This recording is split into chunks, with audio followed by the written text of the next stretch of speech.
শুধু বক্তাদের বদনাম বলেন মিয়া, যে বক্তা আল্লাহ রাসূল নিজের খাইয়া এরপরে দিনের দাওয়াত দিছে, সাহাবায়ে কেরাম নিজের খাইয়া দাওয়াত দিছে।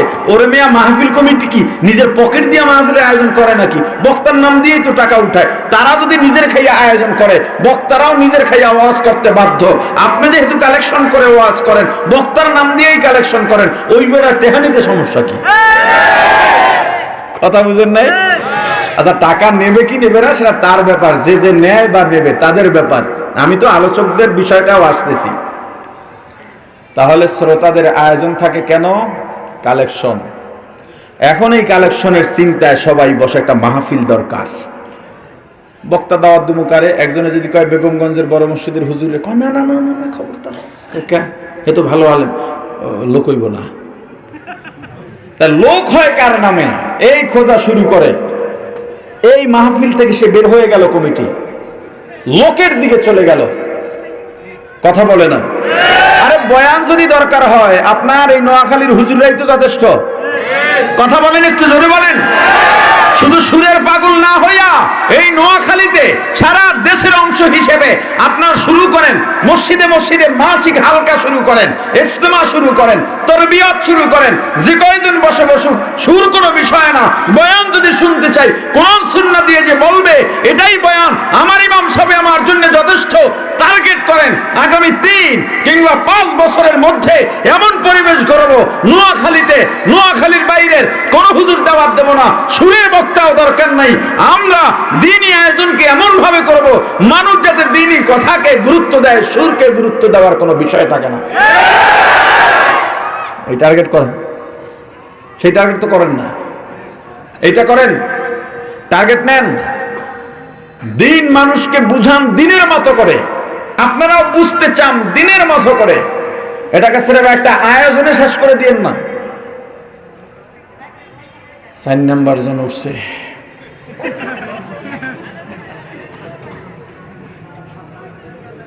মনে আছে যত কথা কই? 4 জন।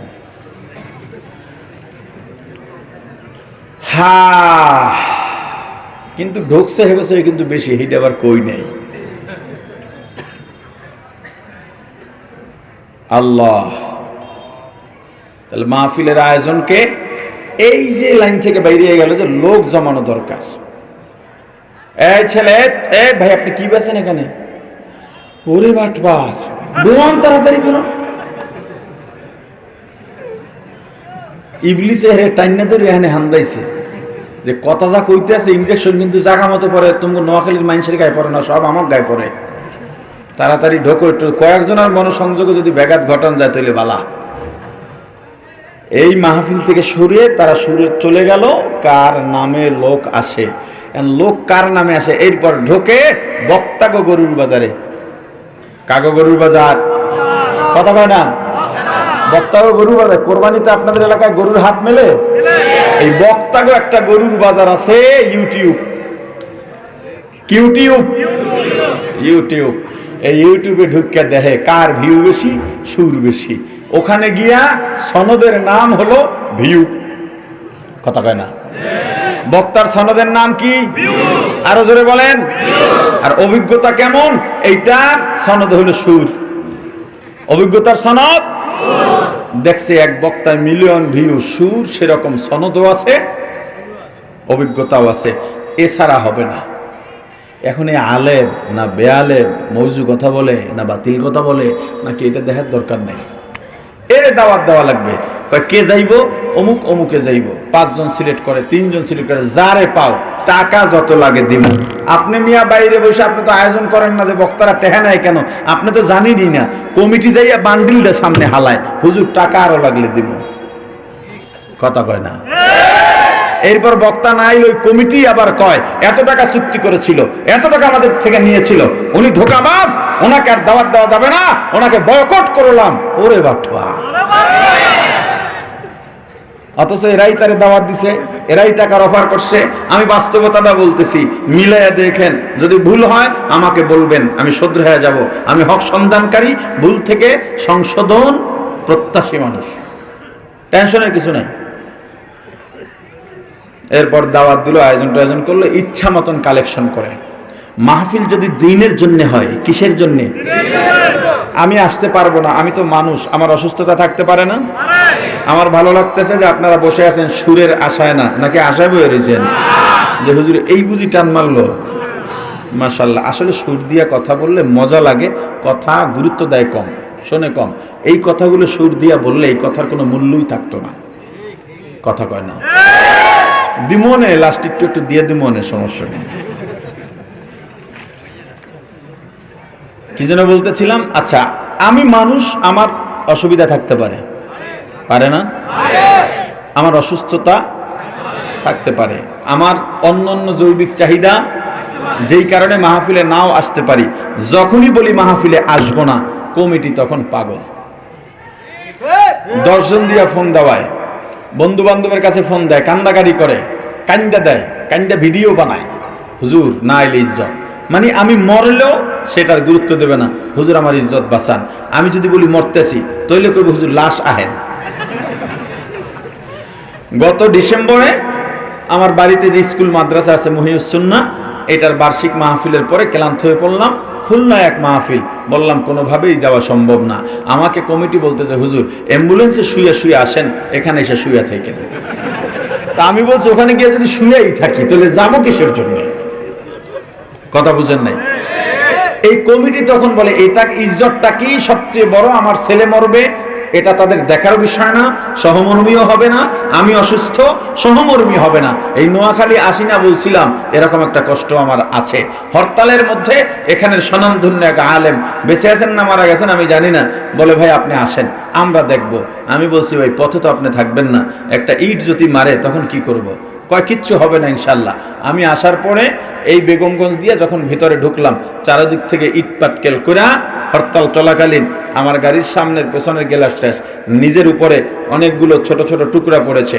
তারে ফোন দিলাম, কয় আহ কি করবেন আফসোস, তার দায়িত্ব শেষ। আমি রাগ হয়ে গাড়িটা ঘুরাই, একটা কি জানি বলে পিকআপের পিছে বাইন্ধা আমি অন্য একটা গাড়ি নিয়ে ঢাকায় চলে গেলাম। ড্রাইভার গাড়ি নিয়ে গেলেন, এর মধ্যে উনি আর একটা ফোনও দেয় নাই, ওনারা ইজ্জতও যায় নাই। আমার গাড়ি ভাঙার আগ পর্যন্ত তার খুব ইজ্জত, না গেলে খুব ইজ্জত। নোয়াখালীতে আমার একটা সুনাম আছে ভাই, কথা বুঝছেন? ওই কষ্টে আর নোয়াখালী ঢুকি নেই। এরকম অনেকগুলো কষ্টে আমি মাহফিল ছাড়ছি, এমনি এমনি ছাড়ি নেই। আমি মানুষ, আমি যেতে পারবো না। যদি দিনের জন্য আয়োজনই করে থাকেন, আমার জায়গায় আরেকজন আলেম দিনের নসিহত করবে, শেষ। আমাকেই আসতে হবে কেন? এটার জবাব হলো, আপনার দোকানে গেছে মাহফিল কমিটি, ভাই মাহফিল দিছি, দোকানদার দিছে 10 টাকা, নামটা দেখাই কয় দেখছো মিয়া কারে আনছি, কারে, এরে কি 10 টাকায় হয়? কত টাকা দেওয়া লাগে তারে জানো? এরপর লোকটায় দেয় 100 টাকা বা 500 টাকা। এই যে বলল তাকে কত দেওয়া লাগে জানো? এই যে কিছু হুজুরের বিরুদ্ধে যে হুজুরকে অনেক টাকা দেওয়া লাগে বদনাম, এই কমিটিওয়ালারা বদনামটা এভাবে ছড়ায়। আসলে হুজুরে তাকে বলেও নাই এত দেওয়া লাগে, ওরা এত। আপনার থেকে টাকা বেশি পাওয়ার জন্য কমিটি বলে কারে আনতেছি দেখছো, কত দেওয়া লাগে জানো? আমি একটাও মুখস্থ কথা কই না, দেখা কথা কই সব। এখন ওই যে লোকটা 10 টাকা দিতে চাইছিল, পরে কারে আনছি জানো, এইটা বলার পরে আর লিফলেট দেখার পরে 90 টাকা বাড়াইয়া দিল। আমি না এলে ওই 90 ওয়ালায় তার 90টা গলায় সিপ দেবে। আমারে কইলি কে আইবে দেখছো, তো টেহা দে নাইলে হুজুরের আন। হ্যাঁ, এই জন্য কোনো আলোচক যদি বয়ানে না আসে, তখন কমিটি তেলে বাগুনে জ্বলে ওঠে। যেই কমিটি বলল হুজুর টাকা যা লাগে সব দিমু, গিয়া হাদিয়া তোফা নিয়ে যায়, ভৈরা ফল ফ্রুট, ওরে আল্লাহ, বাড়িতে ফলের দোকান দেওয়া যায়, যত ফল ফ্রুট নিয়ে যায়। যেই হুজুরে আসে না, হুজুরের দোষটা কি? হুজুরে অসুস্থ, আসতে পারে নাই, তখন সবাই মিলে সংবাদ সম্মেলন করে। আর এখন এই দেশে সাংবাদিক লাগে না, ইউটিউব নামক এরা যেই ফেসের, এরা যেই সমস্যা, সবচেয়ে বড় ভাইরাসের একটা অন্যতম এই ইউটিউবওয়ালারা। এটা কোনো বিষয় না, হুদাহুদি একটা ভিউ দরকার, একটা ভিডিও বানাইতেছে, একজনের একটা অন্যায় পাইছে, সেটা তো ওখানেই শেষ। এই অন্যায়টা নিয়ে সে আবার বিশ্লেষণ করে, কি একজন বিশ্লেষক হয়ে গেছে, বিশ্লেষণ করে আবার ইউটিউবে ছাড়ে। কেন? ওখান থেকে টাকা কামাই করতে হবে। অথচ ইউটিউব ফেসবুকের এই আর্নিং যে টাকাগুলো, অ্যাডসেন্সের টাকা কখনোই হালাল না। এখন এরা আমার নামে ভিডিও বানাইবে, যদি এটা কোনোভাবে ছড়ায়, আমি বলছি দেখবেন 2-4 দিনের মধ্যে ভিডিও আসা শুরু করবে আমারে নিয়ে। আমার যত অন্যায় আছে জীবনের সব অন্যায়গুলো সামনে আনবে। কেন? তার বিরুদ্ধে বলছি কিন্তু মাসালা ঠিক, তার বিরুদ্ধে গেছে এজন্য সে আমার বিরুদ্ধে লাগবে। এটাই তো চলে, এটাই চলে। কমিটি নিয়ে অনেকক্ষণ কইছি, হাঁপাই গেছি। এবার আমাকে কই, আলোচকরা আসে দিনকে দিন মনে করে কিংবা মাহফিলকে মাহফিল করে মনে করে আসে না, তাহলে কেন আসে? কামাইয়ের মাধ্যম হিসেবে মাহফিলে আসে। এখানে চুক্তি বেচুক্তির কোনো বিষয় নাই। চুক্তির বিরুদ্ধে হুজুরে কইয়া নিজেই ডেলি 5টা মাহফিল করে কেন? দিনের এত দরদ যে 5টা মাহফিল করা লাগবে? আপনি বললেন আল্লাহর রাসূল কখনো চুক্তি করেন না, সাহাবায়ে কেরাম চুক্তি, আমি কিন্তু চুক্তি করি না। ওগুলো কোন কথা হয় না। 1 টাকাও যদি না দেয় আমি কিছু বলবো না, ফোনও দেবো না। বেটা টাকা দিলা না কেন? এই স্বভাব আগের থেকেই, যদিও বদনাম যারা ছড়াইছে লিফলেট হয়তো ওইভাবে ছড়াইতে পারে। চুক্তি যারা করে তাদের বিরুদ্ধে আপনি বলেন, কিন্তু বললে তো কোনো লাভ নাই। আপনি বললেন চুক্তির বিরুদ্ধে, আল্লাহ রাসূল সাহাবায়ে কেরাম করেন নাই। আপনি যে টিরিপ ধরেন একটার পর একটা টিরিপ, এক রাইতে 5 টিরিপ 6 টিরিপ, এটা আল্লাহ রাসূল বা সাহাবায়ে কেরাম এইভাবে করছেন নাকি? মূল বিষয় হলো চুক্তি বেচুক্তি না, মাহফিলটা কামাইয়ের মাধ্যম কিনা, এইটাই তার রুজি রোজগারের ব্যাপার কিনা, এইটাকে দেখতে হবে। যদি রুজি রোজগারের ব্যাপারই হয় তো চুক্তি করতে আর সমস্যা কি? চুক্তি করেই রুজি রোজগার করো। বুঝবেন কেমনে? আলোচকের একটা মাহফিল কমিটি আমারে কইলো, মনে করেন বজরা বাজারের কমিটি, যে হুজুর আমাদের মাহফিলটা হবে না। একদিন আগে আমারে বললো, আমি ওয়াইজ খেপতে গেলাম, চেতে গেলাম। মিয়া আগে বলবেন না, আমরা মাহফিলে না গেলেই দোষ হয়। এই যে আপনি একদিন আমারে আগে কইলেন, 1 সপ্তাহ আগে কইলে আমি একটা মাহফিল সাজাইতে পারতাম। এই যে বলাটা বললো, কি কারণে বললো? দিনের দাওয়াত হইতো আপনাদের এলাকায়, 1 সপ্তাহ আগে বললে আমি আরেকটা দিনের দাওয়াত দিতে পারতাম। এই দরদে কথা কয় না, কথা কয় না, এই দরদে, হায় হায় হায়, এই দরদে বলে না। পকেটে কয়টা টেহা পড়তো, এটা বললো না। এজন্য এটা করে, কামাইয়ের মাধ্যম বানিয়ে নিয়েছে মাহফিল। পরিবারকে দিন শিক্ষা দিতে পারে না এই সমস্ত আলেমরা, রাগ করবেন না কেউ। খবর নিয়ে দেখেন, সন্তানের ভিতরে ইসলামিক কোন পরিভাষা নাই তাদের। কেন নাই? ঘরে সময় দিতে পারে না, বিবিকে সময় দিতে পারে না। আল্লাহ রাসূলের তরিকা, বিবির সঙ্গে প্রতিযোগিতা করো। আম্মা জান আয়েশার সঙ্গে আল্লাহ রাসূল দৌড়ের প্রতিযোগিতা দিছেন। হুজুরের দৌড়ের শক্তি বেশি না আম্মা জানের শক্তি বেশি? কথা কয় না। 100 বীরের শক্তি আমার রাসূলের একার ছিলেন। বীর সাধারণ মানুষ না, বীরের। আম্মাজান দৌড়তেছে, হুজুর একটু স্লো হয়ে গেছে, আম্মাজান ফাস্ট হয়ে গেছে। কি আনন্দ! বাবার গিয়া কয়, সাইয়েদুনা আবু বকরকে কয়, আব্বা হুজুর আমার সাথে দৌড়ে পারে নাই। হুজুর শোনেন আর মুস্কি মুস্কি হাসেন। আপনিও সময় দেবেন। ওরে আল্লাহ, দেখছেন ওয়াজের শেষ নাই, চলতেই আছে ওয়াজ, এদিকে এদিকে ওয়াজ, ওই মাইকের আওয়াজ। এখানে যেই টান মারেও একটু আনে শুনছি, কেন হিন্দে শব্দ উঠতে হ্যাঁ নেই। বাইরে সন্তানকে সময় দিতে হবে। আমরা তো নষ্ট হয়ে গেছি, আমাদের দ্বারা এই জাতি আর কিচ্ছু পাওয়ার নাই। ভবিষ্যৎ প্রজন্ম আমাদের ছেলে মেয়েদেরকে সম্পদ হিসাবে করেন, ওদের হাতে অ্যান্ড্রয়েড মোবাইল। মা সন্তানকে মোবাইল না দিয়ে খাওয়াইতে যায় না, কাজে যায় না, এর চেয়ে ধ্বংসের আর কিছু হতে পারে না। এই মোবাইল মানুষের স্বাভাবিক মস্তিষ্ককে নষ্ট করে দিচ্ছে। আপনি জানেন না, এই সন্তানকে আপনার এই মোবাইল মস্তিষ্ক নষ্ট করে দিচ্ছে, স্বাভাবিক বুদ্ধি জ্ঞান থেকে তাকে দূরে সরিয়ে দিচ্ছে। আত্মীয় স্বজন মুরব্বীদের সঙ্গে আচরণের কথা এই মোবাইল ভুলিয়ে দিচ্ছে। ওদের হাতে মোবাইল কেন দিচ্ছেন? আপনি ব্যর্থ। কেন দিচ্ছেন? সময় পাচ্ছেন না। আপনি বাবা, সন্তানকে বাবা, সব সময় সন্তানরা বাবাকে কাছে চায়। আমি মাহফিল সেদিন থেকে নিয়ত করেছি, মাহফিল আমি আর এভাবে করব না। আমার চেয়ে মাহফিলের কামাই যদি চিন্তা করি, বাংলাদেশে কয়জন আলোচক বেশি পায় আপনি তো কল্পনাও করতে পারবেন না। ডেলি 10টা করার সুযোগ থাকলেও 10টা করা যায়। এত পরিমাণে মাহফিলের আয়োজনের আবেদন আসে, এত পরিমাণে টাকার অফার আসে, আপনি কল্পনাও করতে পারবেন না। কিন্তু কেন করি না? আমার সন্তান একদিন আমাকে বলেছে, বাবা আব্বু তুমি যাও মাহফিলে, আসো রাত্রে, আইসা ফজর পড়ে ঘুমাও, দুপুরে ওঠো, তোমাকে ডাক দিলে বিরক্ত হও, কাছে গেলে ধাক্কা দিয়ে ফালাইয়া দাও। অন্য সব বাবারা কি এরকমই করে? ওই দিন থেকে নিয়ত করছি আর না, যে আমার ওদেরকে সময় দেওয়া দরকার, ওরা আমার কাছে আল্লাহর পক্ষ থেকে আমানত। এই ওদের সাথে খেলাধুলা করি, সময় দিই। আমি দেখলাম আমার মেয়ে 3 বছর 4 বছর বয়স, বলে আব্বু আমার জন্মদিন কবে পালন করবা না? সেদিন আমি বুঝছি ওদেরকে সময় না দিলে আমার সংসার ধ্বংস হয়ে যাবে, আমার ঘরের দিন ধ্বংস হয়ে যাবে। বাইরের মানুষকে আমি দাওয়াত দেব কবে? আমার ঘর আগে আমার ঠিক করতে হবে। মাশাআল্লাহ, আমার ছেলেমেয়েরা এখন অ্যান্ড্রয়েড মোবাইলের কাছেও যায় না। আমি ওদেরকে নিয়ে বসি, যে কোনো সময় বসি, চলো ছাদে যাবা, চলো এখন খেলবো, ক্রিকেট ব্যাট কিনে দিছি, ছেলে আর আমি খেলি। মেয়েদের সাথে দাপ্পা খেলি, দাপ্পা বুঝেন? হায় হায়, কামাইয়ের মাধ্যম যদি মাহফিল হয়, সেখানে চুক্তি বেচুক্তি নাই। এই কামাইয়ের মাধ্যম হিসেবে মাহফিলকে নেওয়ার কারণে একটা মাহফিল বাদ গেলে মেজাজ গরম হয়ে যায় আলোচকের, কেন আমাকে আগে বললেন না? আরে ভাই, আপনার যেমন সমস্যা আছে, মাহফিল কমিটিরও তো সমস্যা থাকতে পারে। আবার অনেক ওয়াইজকে অ্যাডভান্স টাকা দিয়ে আসে ভাড়া বাবদ, আমাদেরকেও দেয়। এটা আগে আমিও রাখতাম, এখন আমি অ্যাডভান্স টাকা রাখি না, নিও না, না এটা সমস্যা। কিন্তু মাহফিল যদি কমিটি বাদ দিয়ে দেয়, তখন কথা থাকে যে আপনাদের কারণে মাহফিল 1-2 দিন আগে বাদ দিয়ে দিলে এই টাকা আর ফেরত দেবে না। কেন? কি কারণে?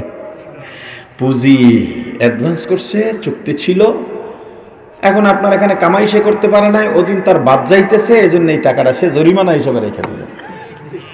কি আমি কি ঠিক বলতেছি না ভুল বলতেছি? আপনারা আর ধরি কথা কয় না। এইবার আপনাদেরকে ধরার আগে আমাকে জবাব দেন, বুঝিয়ে দেবেন, আগেই কইছি আবেগে দেবেন না।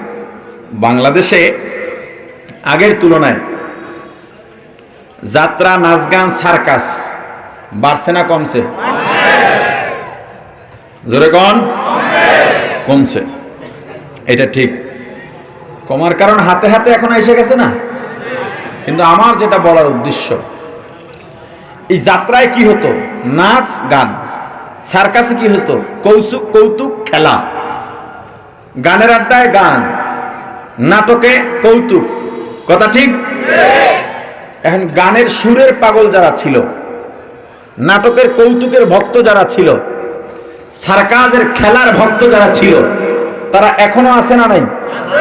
কিন্তু সার্কাস তো নাই, যাত্রা তো নাই, গান তো নাই। গান আছে, আয়োজন তো নাই। এখন সে যাবে কোথায়? এই ক্ষুধা, তার খুব ক্ষুধা। হঠাৎ করে দেখলো মাহফিলে বক্তা সাহেব সুর দিয়ে আওয়াজ করে, কিছু বক্তা গানও গায়, কিছু বক্তা কৌতুকও বলে, হাসাইয়া পাদাইয়া একবার অবস্থা খারাপ করে লায়। কিছু বক্তা খেলাও দেখায়, লাফ দিয়া ওঠে, এইটা করে সেটা করে। বক্তায় অমুক শিল্পী গান বলছে এটা হারাম, কোন গান এইটা বইলা ওই শিল্পীর পুরো গানটা মাঠে কইয়া দেয়। আছে না নাই? একজন বক্তা গানের সুরে আর একটা গজল বানায়।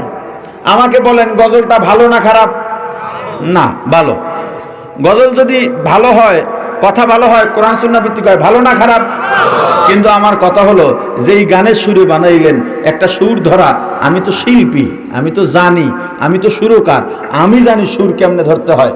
এই সুরটা ধরতে ওই গানটা কয়বার শোনা লাগছে? কথা কয় না। কি 10 বার আসবে ইব্রাহিম মিয়া?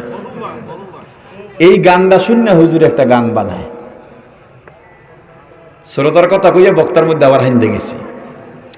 এখন এই যে শ্রোতারা ভক্ত ছিল,